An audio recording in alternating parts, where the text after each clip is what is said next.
Mura maghaom kaayo ang ato karong ebanghelyo sa atong gihimo nga eleksyon. Ang magbalantay sa Pilipinas maoning ato karong gipili. Mga addition kay midterman, in addition sa mga magbalantay legislative, sa atong mga executive nga area, sa local, sa gobernador, congressman, sa mayor, konsihal. Mao nang nagpili tarog magbalantay. Kinsa man ning gitawag ni Kristo nga mga tulisan o kawatan, kanang dili kuno moagi sa pultahan. Unsa man ang dili moagi sa pultahan panahos eleksyon? Ibaw mo? Ang mga tikasan, kana bang makalingkod sa posisyon tungod kay nanikas. Sa atorong mga kandidato, wala ba'y mga tikasan? Naawa. Ang common kay natong tikas, kana yung vote buying o kanang dagdag bawas niya karon murag muna giduda-dudahan nga basin o mahitabo gini gani sa mga observations na amang gyud ang vote buying gani dili na kinamangay, binarugay na ang vote buying. Ano bang magbarog ba kay maglinya nakita na nato sa atong mga mata why nibadlong, why nagpakabana ambot og ngano niya ang dagdag bawas na na nag-accuse ana diha pinaagis atong machine. Mga igsoon, si Kristo nag-warning na nga ang tao nga dili moagi sa pultahan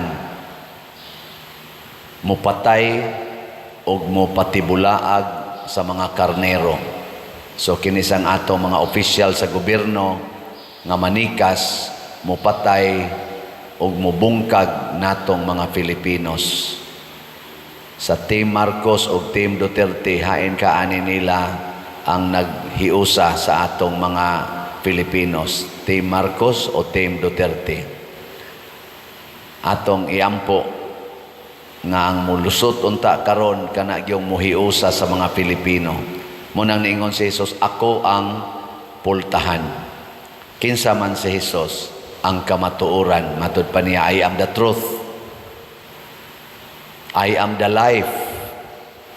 Munang kining mga kandidato nga mga pro-life o pro-truth, mauni sila ang atong manluluwas sa atong nasod. Nya kasagaran ra ba aning mga pro-life o pro-truth, dili ra ba nimo daog? No? Ako na human akong butar. Ana ko ikuan. Nisayo ko dito sa daraman dia unahan. Di pa kayo daghan, pero nag-anam nagkadaghan. Nag-ampo ko nga, ingon ko nga, karon ang katawhan, gitagaag higayon nga mopili. Mao ni ang pultahan. Naot unta Ginoo nga dili babagan sa yawanon nga mga katawhan ang pultahan. Kay usahay masirad-an baya sana.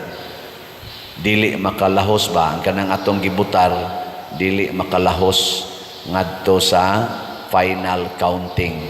Kay naay gibabag sa machine, posible ba?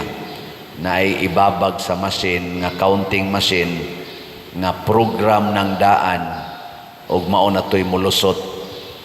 Ani do naman ay vlog sila si Attorney Glenn Chong nga ang testing dito manting ito yang gimension nga lugar sa Butuan nga naa ditoy ni testing nga ang iyang gibutaran kaning line up sa mayor, pero paggawa sa masin ang resibo sakto igo gyud. Ako sang gi-check up ang resibo karon, ang akong gibutaran tuag gyud nigawa sa resibo, pero pagtan-aw nila dito sa masin, pag ihap na ang iyang resibo, katong iyang resibo nga mao'y naghatag niya og kunuhay pruiba nga ang iyang gisuwat sa balota mao ginigawas.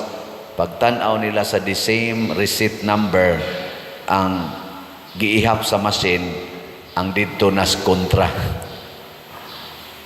Nya iya na sang giusab, tagaan siya og another ballot, testing ballot, number 9 mantog number 10 ang gisulti ni Attorney Glenchong. Ang number 10 iya nagyong gi-overvote niya kay para dili na maihap.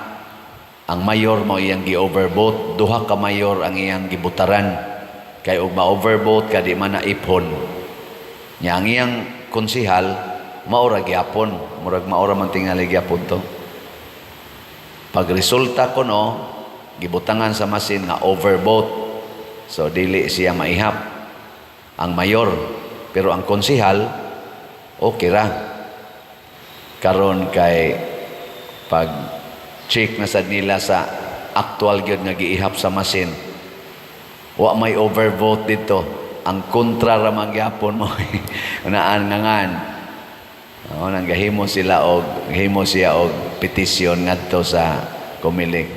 Kato usara to ka machine. Ambot ka og usara ba ka machine ang naingon ana kung tinuod sad na siya. Muna magampo ta sa Ginoo kay ang Ginoo gamhanan man gyud. Nga bisan pa tingali mudaog ang dautan kon daghan na kaitang nagampo kitang mga Katoliko dinis Pilipinas, magampo ta alang sa hustisya, kamatuoran o katarungan sa atong kaangayan, sa atong katilingban, ihatag sa Ginoo kay siya may pultahan, ihatag niya basin dili niining paagiha. Kay kining paagiha nga eleksyon posible mang matikas basin iagi sa Ginoo sa laing paagi. Iya na pareha bitaw sa una ang mga kadto mga Israelita, di na sila kaagi sa dagat kay Red Sea, mga lumo sila sa dagat, wa na sila agianan, unya kun moatras pod sila sa dagat, atubang sad sila sa mga sundao ni Paraon, mahurot sad sila kamatay kung ilang makig-away sila. Pero ang Ginoo mo'y nihimugdan, iyang gibuak ang dagat og niagi sila. Ang Ginoo ray makahimo ana. Muna importante kay nato ang pag-ampo. Kay bisan ang mga tikasan mahilis ra na sila pinaagis pag-ampo sa Dios non nga pamaagi. Daghag paagi ang Ginoo, endless, dili siya kanabang dili siya ma-corner nato sa usa lang ka paagi.